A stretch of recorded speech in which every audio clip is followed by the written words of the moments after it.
Hello, everybody, and thank you for joining me today. It's Allan Laboucan with the Rocks and Stocks News Show. We've got a very interesting new story to talk about in Dryden Gold. They're a brand new publicly traded company, and they're coming out of the gates with a very unique story. It's not very often that, especially in Canada, that a junior can consolidate such a large land package in such a highly prospective area. And Dryden is not very far from Red Lake, Ontario. And Red Lake is famous for their orogenic gold deposits. And the same kind of rocks are in Dryden. And these guys have been able to consolidate a big camp in under one umbrella. And from a regional exploration perspective, that is a very exciting prospect. So they're coming out of the gate very strong, and I brought Trey and Maura on to talk about the company. Thanks a lot for joining me today. Hey, thanks, Alan. Thanks for the opportunity. Yeah, thanks for having us. Yeah, well, Trey, why don't we start out with a little bit of background about how you got to the point of Dryden being a publicly traded company. Well, we sold Ely Gold Royalties in 2021 and to Gold Royalty Corp. And my intention was to retire and move to Tyler, Texas, and on the golf course and started playing golf. And about 2 years ago, some of the Ely guys called me and said they wanted to put some of their money into something new, and they wanted to put in some flow through money, and they needed somebody to be the corporate beard, if you will, because they needed somebody to run the company that wasn't putting the flow through in. So it's kind of started out innocently, like I was just, but we fell into this property in looking for a property. I called a old friend of mine, Mike Tremblay, who we worked with at Ely, they had originally discovered the Borden Lake property, and we had worked with them on the royalty there. Mike is a great guy and doesn't get enough credit in the business. And I've had the pleasure of meeting with him, and really a strong prospector and science-based guy. Right. Well, he had staked a big piece of ground there in the northern part of the Dryden camp, and at the time, he and his partner, as Phil Escher, Phil was working for Manitou Gold, and they indicated to me that Manitou had this property to the south, and if we could put that together, it'd be quite a package. And they kind of indicated to me this, that they said, well, Manitou had intercepted 3,497 grams of gold over 8.5 meters, and within that was 53,000 grams over a little over. By the way, for anybody that wants to see that rock, in their corporate presentation, Dryden has an image of that core, and it's quite incredible. It actually reminds me of the rock samples that Gold Corp used to bring to the PDAC. So if you want to see some core full of gold, go to Dryden's website and check out their corporate presentation, because you'll see some spectacular gold in the core. Well, yeah, but so anyway, we put that deal together with Manitou. It wasn't the cheapest deal I've ever done, but it made what I thought was a very, very exciting package. So I started putting some private money together and to get that bought, and it just really expanded from there. Called some of my close friends that had worked there, Jason Jessup from Magna Mining. He had done some pilot mining for him there, and he said, he spoke very highly of it. And the guys at Oryx had done some work there, so we talked to them, and then talked to my old friend Darren Wagner, we sold our companies about the same time in 2021.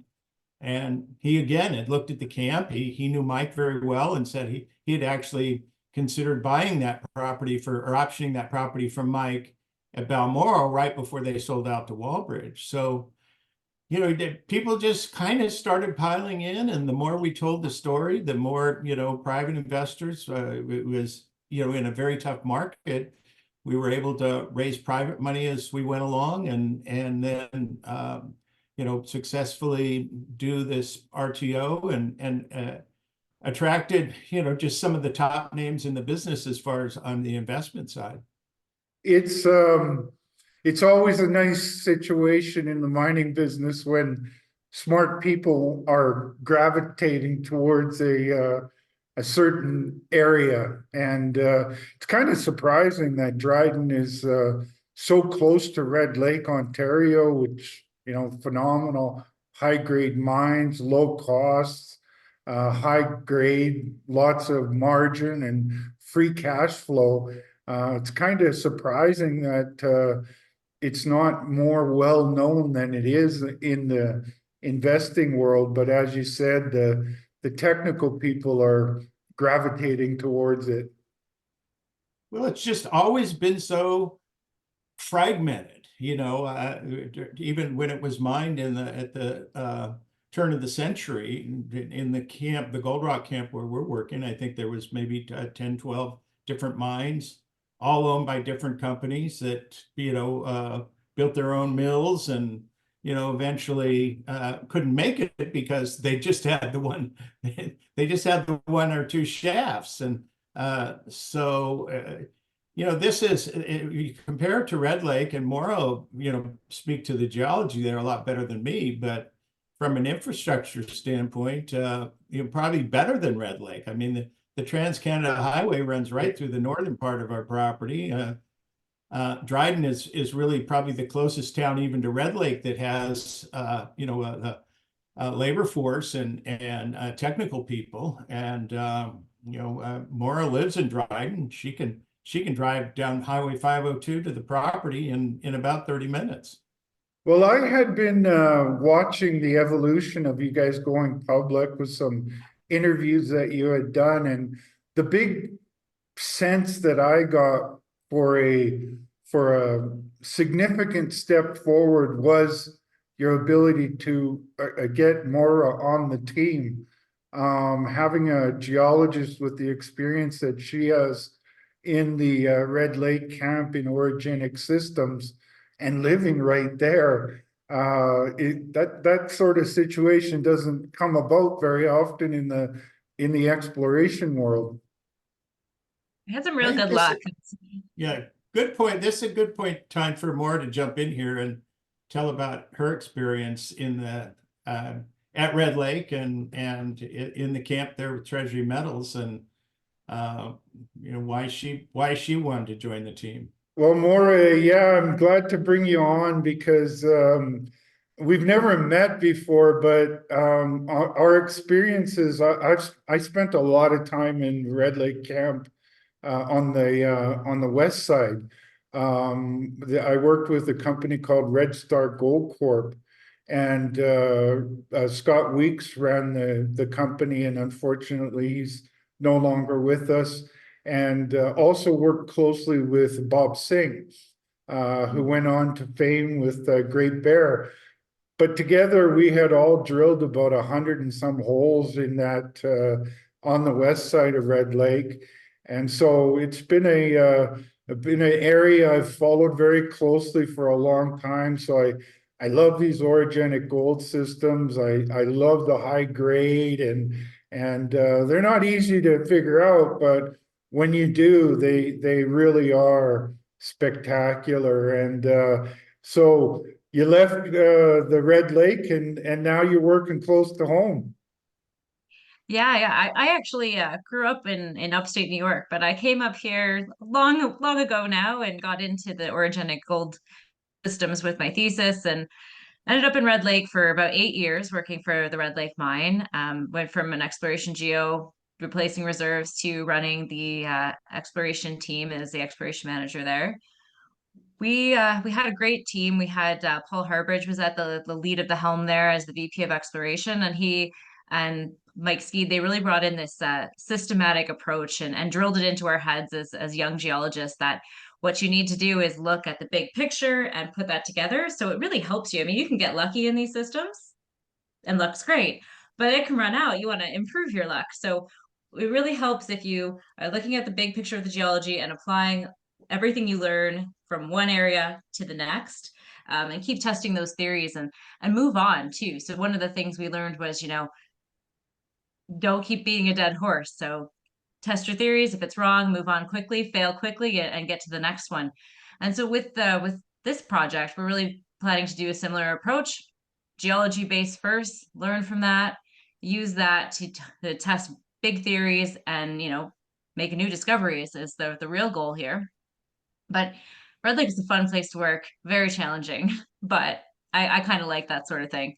If you're not, in it for the big game, then why do it at all, right? Exactly. You might takes just as much to put a small mine into production as it does a big one. So look for the big ones. And sometimes these projects are like a painting, and you have a big canvas there. It must be very exciting, and why you joined the Dryden team. Yeah, I couldn't help but notice as soon as Trey phoned that to me, the Gold Rock camp looks almost like a mirror image of the Red Lake in terms of the geology. So the main fault, the South Crosscut in Treasury, sorry, in Red Lake, is very similar to our Manitou to Norwich shear zone, and then it has a whole bunch of splays coming off of it, which all the different deposits in Red Lake are off of. And similarly, we have that main shear zone in the Dryden camp in Gold Rock, and then a whole bunch of cross-cutting faults. So to me, that structure looked very, very similar. And then you also have the fold, and that creates high-grade traps, really good between the cross-cutting faults and the folds coming in. You create these high-grade chutes, which, the most famous one in Red Lake is the high-grade zone. So to me, you have all of those right geometries, the right ingredients in terms of the right rocks, the right age. So, it was too good not to come sniff around and see what we could find. And you already have evidence of high grade. I mean, Manitou did intercept some really exciting grades. You don't expect continuity on strike in these kind of systems. So we're looking at what controls the high grade plunges. Continuity is challenging from a drill perspective, because you could be inches away from spectacular stuff, and you might find that continuity is there when you start mining it, but trying to show that with a drill core is challenging, right? For the non-geologist out there, I wanted to break it down a little bit for you, and what Maura described there is these orogenic gold systems have very deep roots, and you need these deep crustal cracks in the earth, if you will, for the fluids from deeper to find their way up towards the surface. And equally as important to those deep structures are your cross-cutting structures that come off of it, because as the gold makes it, fluids make their way up, they're looking for a path of least resistance, and they find their way into these secondary faults. And as Morva said, the folding of the rocks can also impact the gold traps, and the age of the rocks is important as well. You need these really old rocks to have those deep cracks in them, and then the final box is the high grade gold mineralization. And so they have this story all put together into a large land package. Did I get it all right, Maura? Yeah, perfect. I like it. You have the perfect hand motions too. I'm gonna steal I'll add to that too, though. One thing, Allan, is that those cross sections too, in the at least in the Dryden area, those cross sections carried a mineralization as well, and so you really have two mineralized events: the main system and then the cross cutting section. And that, as you said, Maura, that's what made up the Red Lake camp, in the mines. Mhm. And you Yeah, have that's why all the, I was gonna say that's why I couldn't pass it up. It looks too similar with two different gold bearing events and all these, stars aligning. It looks good to me. okay, so, you got this large land package. It's in the right age of rocks. You got the right structural story. You got mineralization. You got a big canvas to work with there, to paint on, Moira. And how are you going about that exploration? Why don't you, as you said, systematic progress is the way to go in these camps, and what is the system you're employing? Well, over the summer, we spent the non-snowy season getting our boots on the ground and looking at the entire land package. So I got out to the entire 480 square kilometers down every bush road to get a look at it and really start to feel and touch and feel what the rocks look like. So you want to do that kind of broad exploration program first. So we've collected geochem on all of that so that we can really understand the big regional picture. But we have a great opportunity here because there has been historic mining in the Gold Rock camp. There is about 20,000 meters of drilling just in the Gold Rock camp between Tech in the 80s, St. Joe's, and then Manitou did a bunch of work as well. So that's really our brownfields opportunity where we know the most. We were able to create a vein model, a geologic model using the drilling, using the mapping, using the geophysics. And from there, we'll learn in the Gold Rock camp about what the controls on mineralization are. We'll take all the regional data that we've collected and we have geophysics covering the whole thing. We'll look for similar settings where there could be other great targets that we'll want to pursue. And then we'll rank and rate them. So what I usually do is create a pipeline and kind of put all the targets that we have at different levels, how much we know about them, where they kind of sit from, a theory to something that's been drill tested to something that's like a resource target, level target, so that we can show we have a big growth pipeline. I think that's something really important, and juniors don't always get the chance to do it, but we have this land package with a lot of excellent targets. So I want to show that potential and show that potential for future interested parties, maybe a Barrick, maybe maybe a Newmont, somebody who would, be looking for a camp that has big growth potential and a long future ahead of it. So having worked in those bigger companies, that's the kind of system I'm employing. And Anne and I are very much of the same mindset. She's a geochemist, so she brings that background, and my background is more structural geology. So we're making sure those pieces of the puzzles fit in. There are a few different kinds of deposits in this camp that we know about. So we want to get the geochemistry from the regional perspective and hone in on the ones most similar to the Gold Rock camp where we have high grade free gold. There's been some metallurgical work done in a bulk sample in 2017, really clean stuff. 88% recovery with just gravity, and then 99.4 once you add cyanide. So Oh we my want to look for God. that because that's the sweet stuff. But we certainly won't ignore what's all in the camp, and then we can piece together, a story of what potential is here.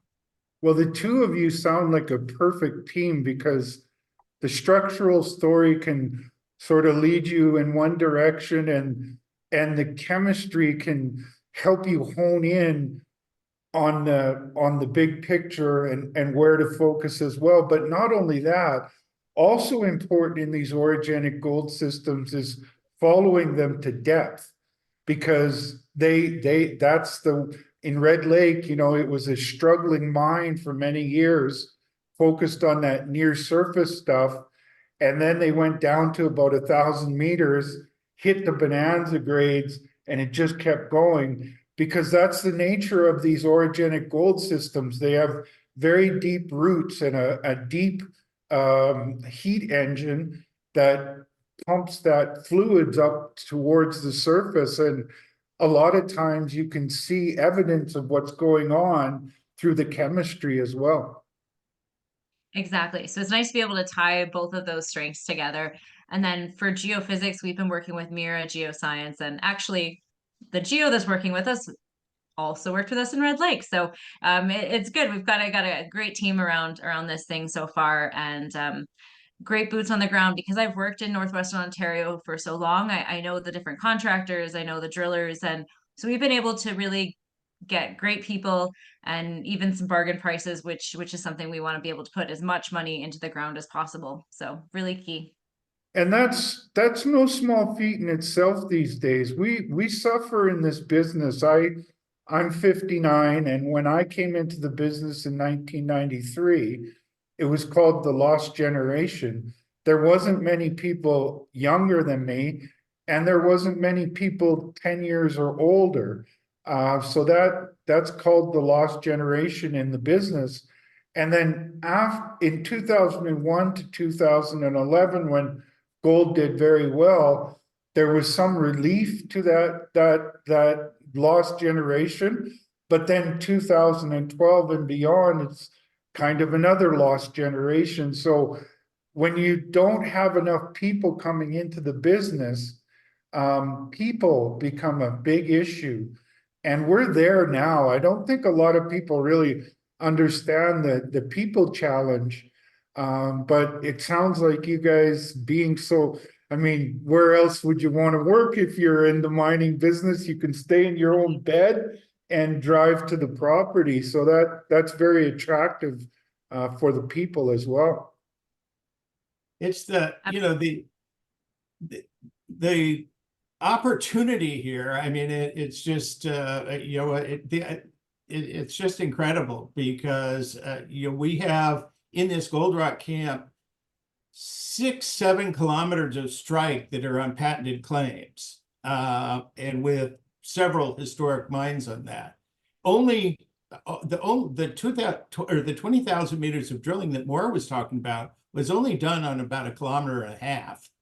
And most of it, the modern stuff that Manitou did, only on one of the vein systems. So, in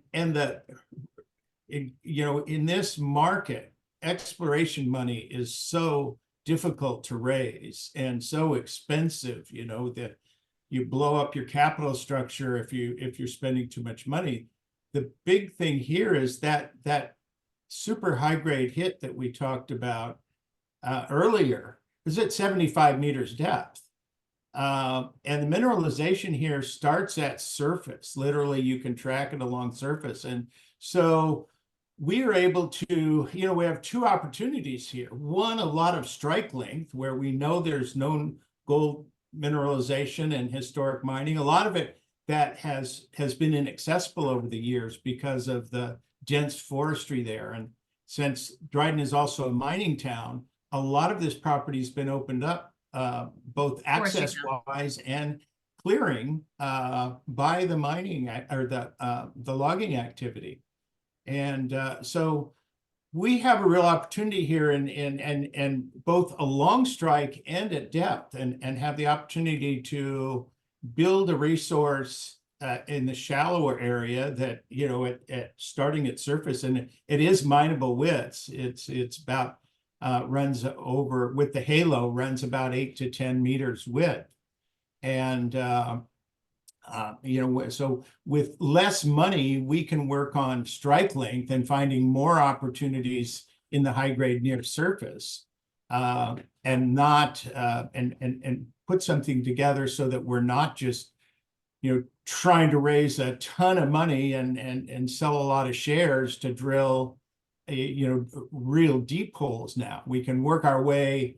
We're going to work our way out along strike in the shallower depths, and then where we see the real opportunities start to, and as Maura and Anna understand this geology better, and the controls, then start targeting the deeper holes.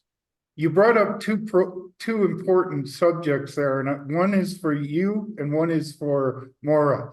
The one for you, Trey, is you brought in a pretty impressive group of investors that jumped on board prior to the public listing, and then in the process.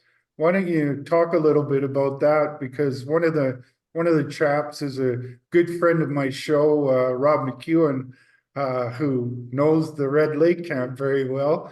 But why don't you give us a feel for the people you brought in?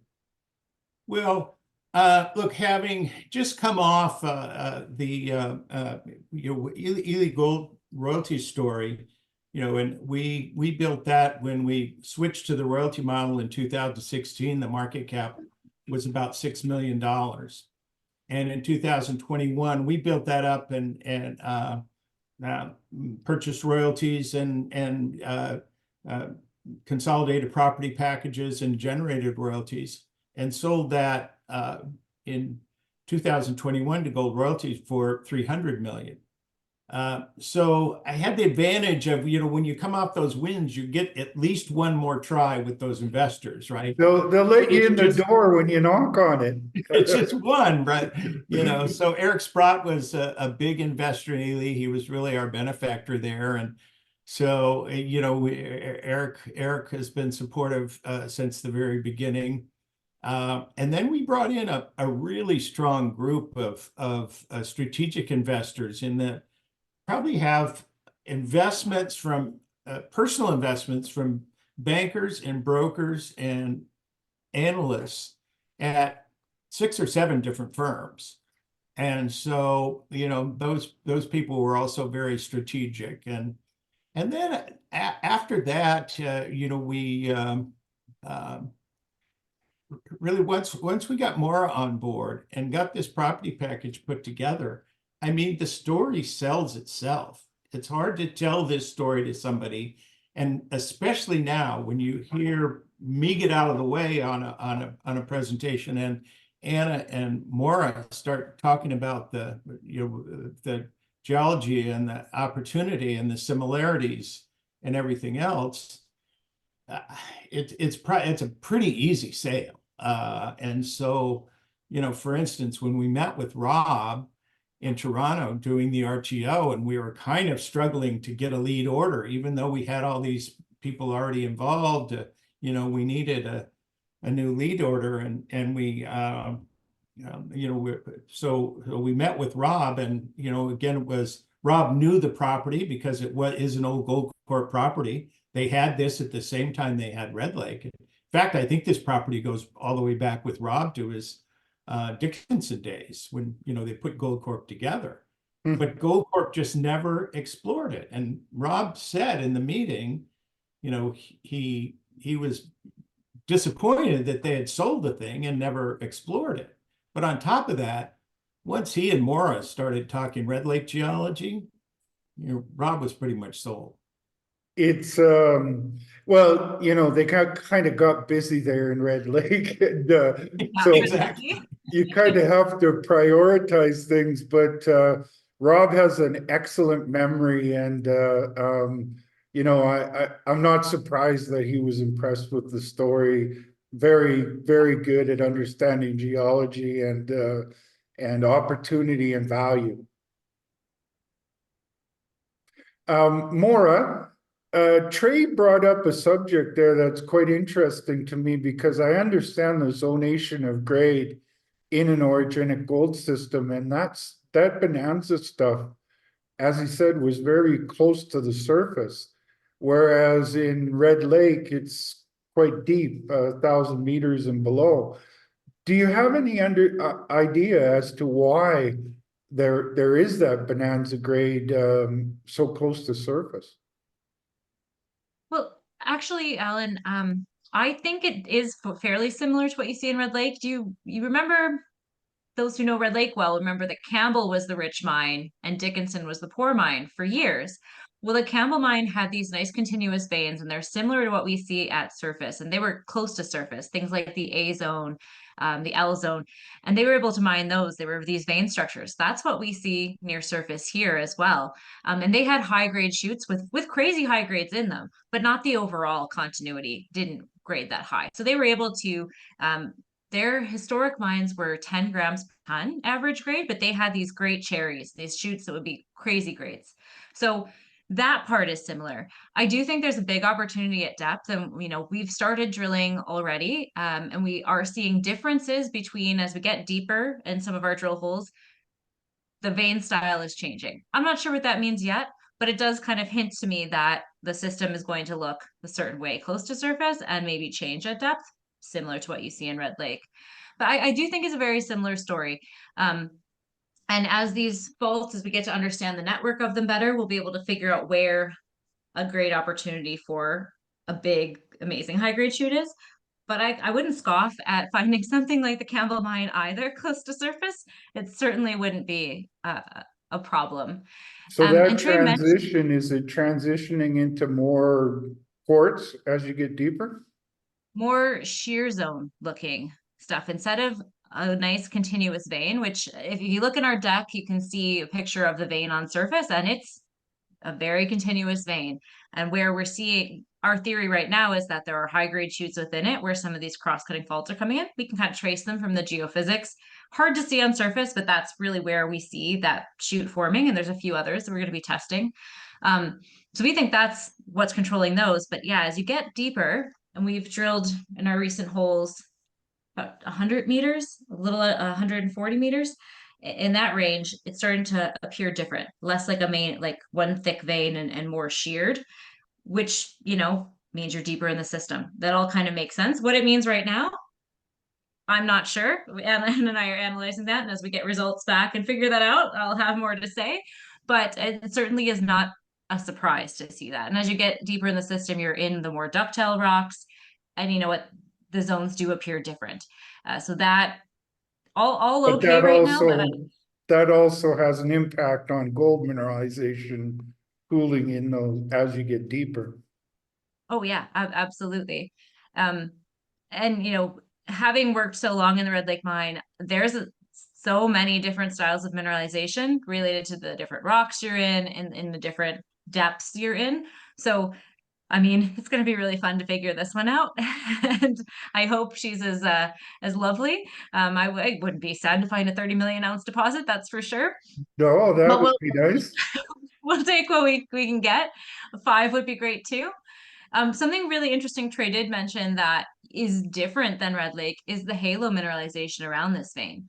So we've got a vein that's about half a meter wide to 0.3 of a meter. That's kind of its average size, but around that is a halo that runs between 1.5 to 2 grams. It's all strong alteration, which you don't really see that in Red Lake. You get crazy high grades typically, but you don't see much of a halo.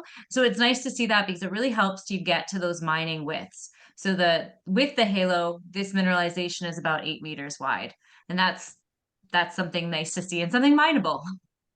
That's an important part of the story, folks, because when you're poking holes looking for this stuff, often it's the alteration, because when these fluids come up and they interact with the rock around them, they alter that rock chemically.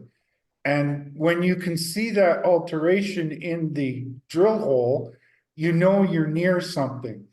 And then if you look at that sort of on depth slices, you can start to project where to look deeper. So it's got to be very helpful, Maura, and I just wanted to give the non-geologist out there a little idea of how important alteration is.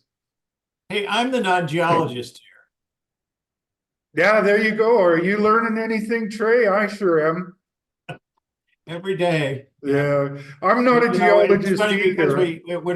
when we do the presentation, I always started out and have to go through the forward-looking statements, and it's not just forward-looking statements, but it's incorrect geological statements that I'll make, and Maura is responsible for correcting me. Well, I'm not a geologist either, Trey, but I've been poking holes in the ground for about 30 years and worked with a lot of really smart geologists, geochemists, and geophysicists.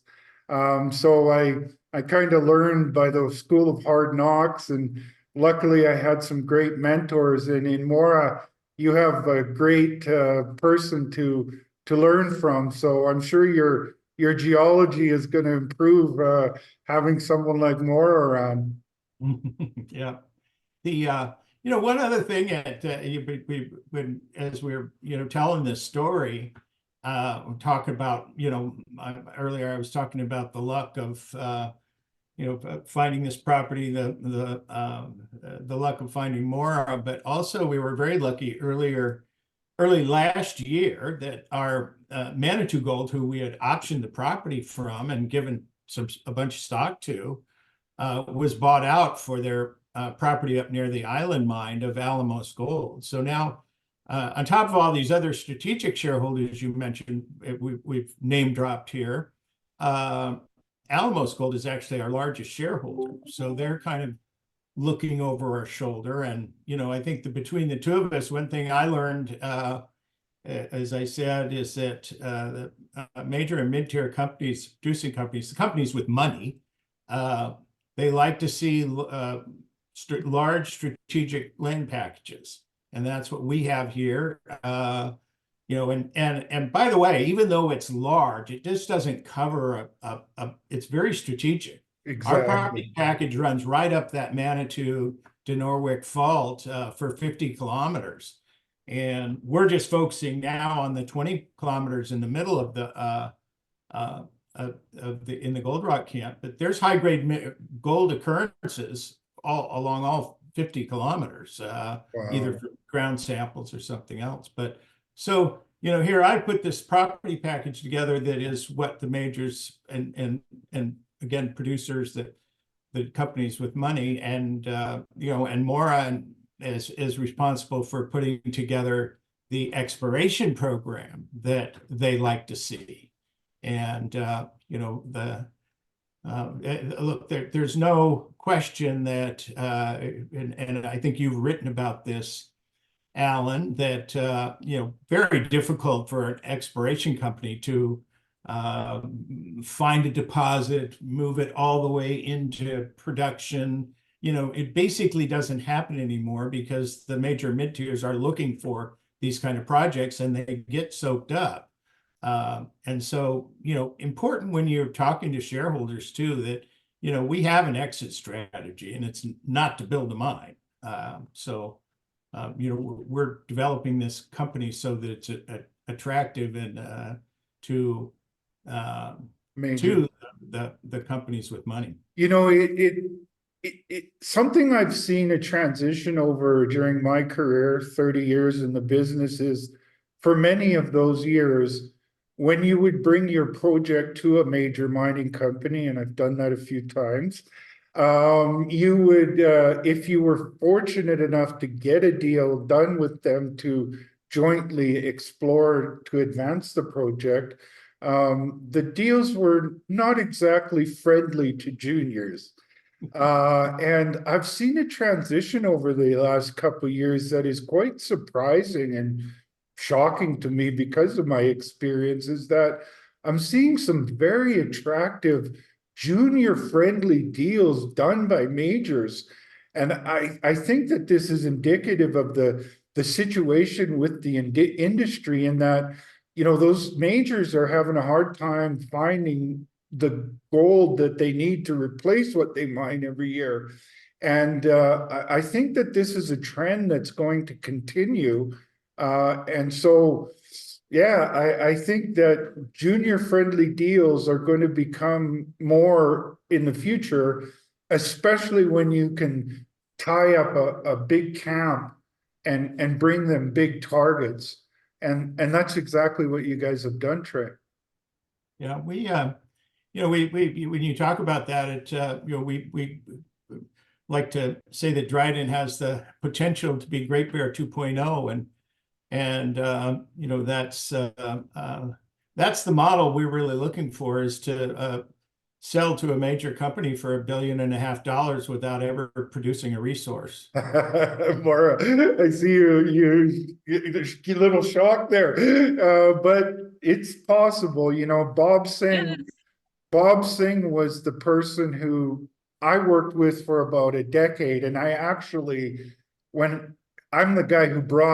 was consulting for Great Bear, and I'm the guy who brought Bob Singh to Great Bear. And Bob called me up one day and said, "Hey, Allan, I'm looking for some consulting work. I don't like being a CEO of a public company."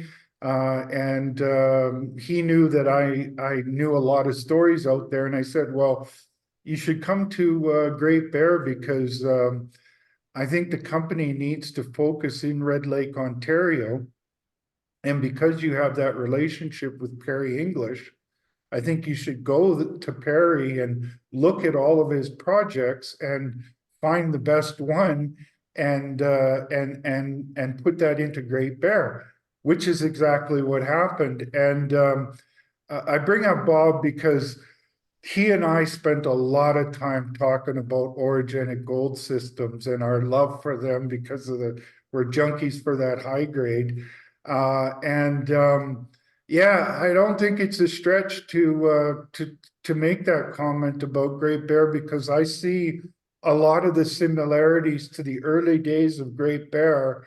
And one of those important similarities was Bob Singh is an extremely talented geologist, and this is the first time I've met Maura, but I've always been have a pretty good eye for smart geologists, and Maura, I think they're very fortunate to have someone like you, and you sound a lot like Bob Singh to me.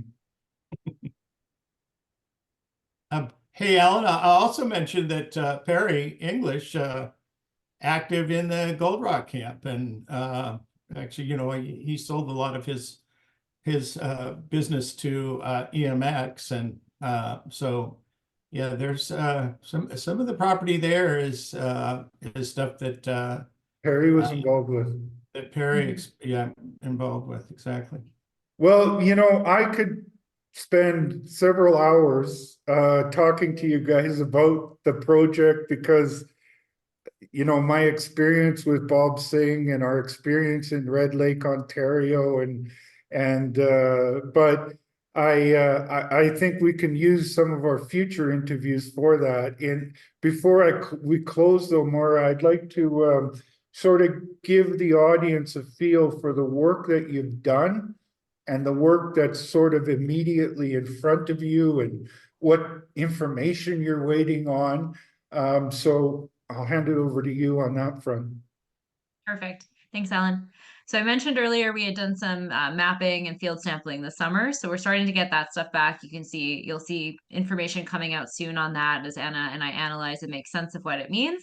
And then Trey mentioned we started drilling in November.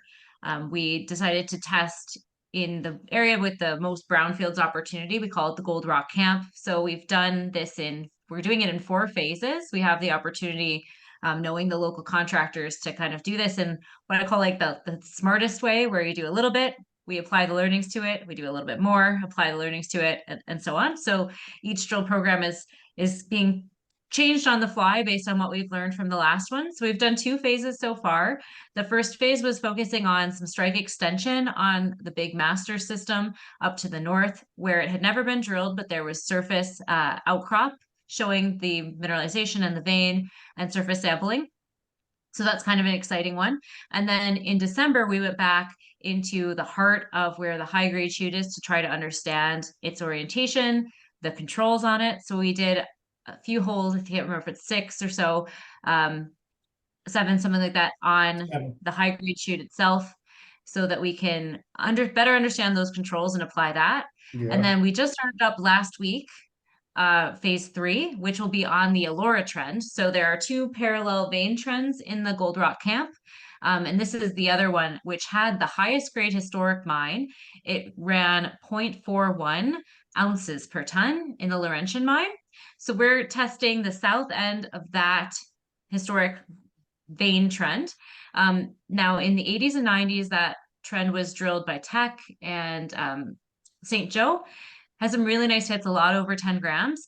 So we weren't able to ground truth all of those holes. The colors have been hard to find, but we've got a rough vein model on that one. And then these holes will be on the south end, some of which will be kind of in the heart of where St. Joe and Teck drilled. And then we'll do some extension to the south of that.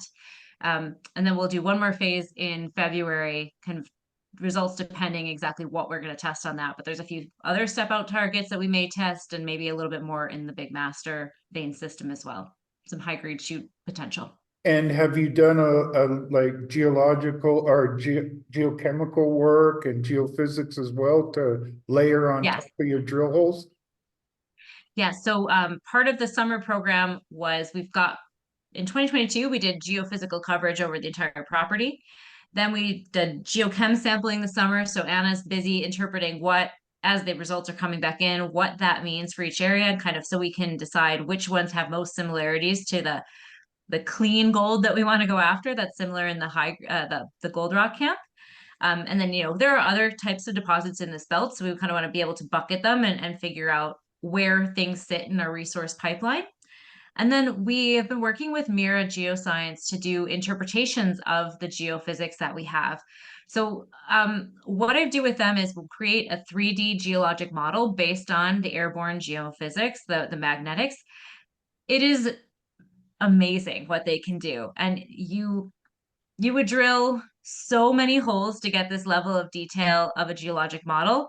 But with the geophysics, with mapping, with some structural measurements, and a handful of holes, you can get a geologic model for a big region. So that's what we've done in the Gold Rock camp. So we already have a really nice geologic model.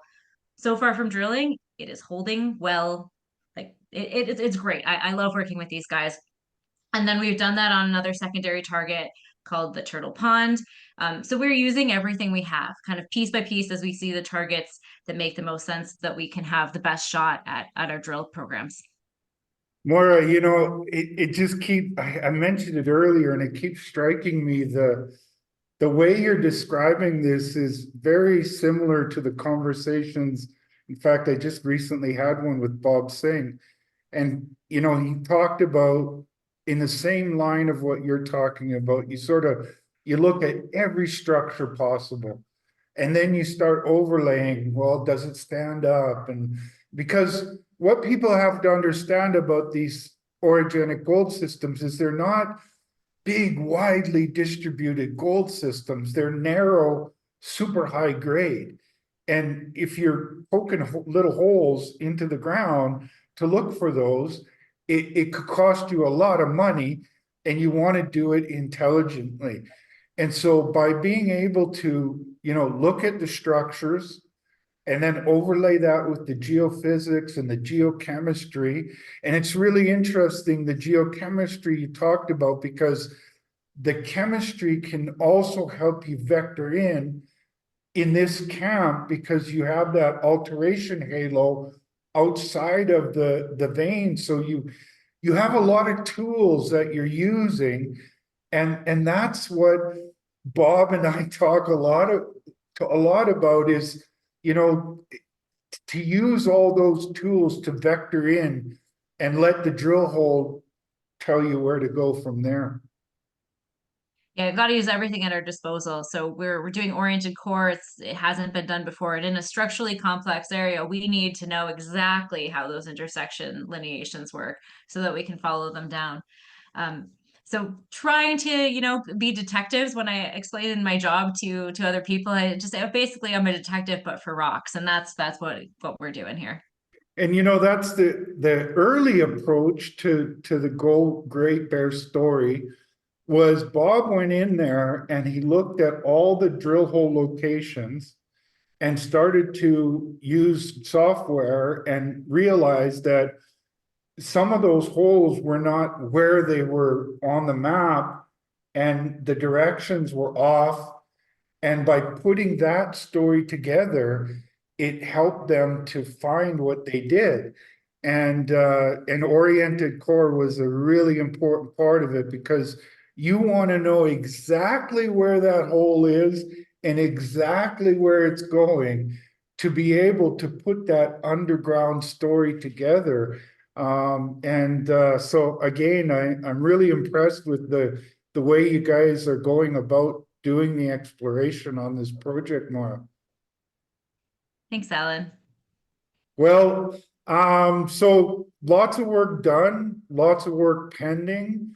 And folks, pay attention to this information as it comes out, because as Maura said, they're doing the detective work to understand what's happening underground.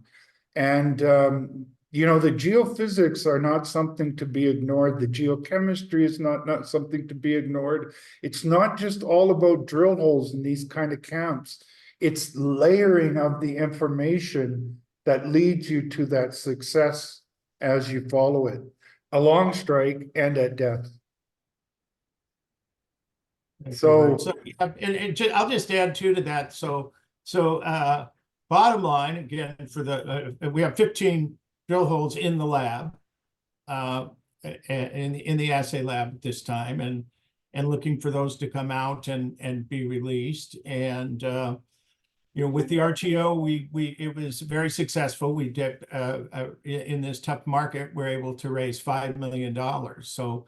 And part of that drilling and the geophysics and stuff were paid for with private money. So, we really have a good budget. I mean, we expect to finish this drill program and still have funds left to for a second drill program this year. So we're pretty much set through this year with the and it's definitely not a lifestyle company. We're keeping it using outside geologists and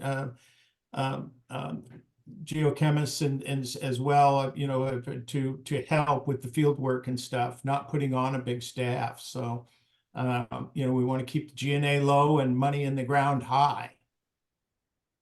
well, I'm fairly good at recognizing stories early, and I've done it a few times in the past, more than a few times actually.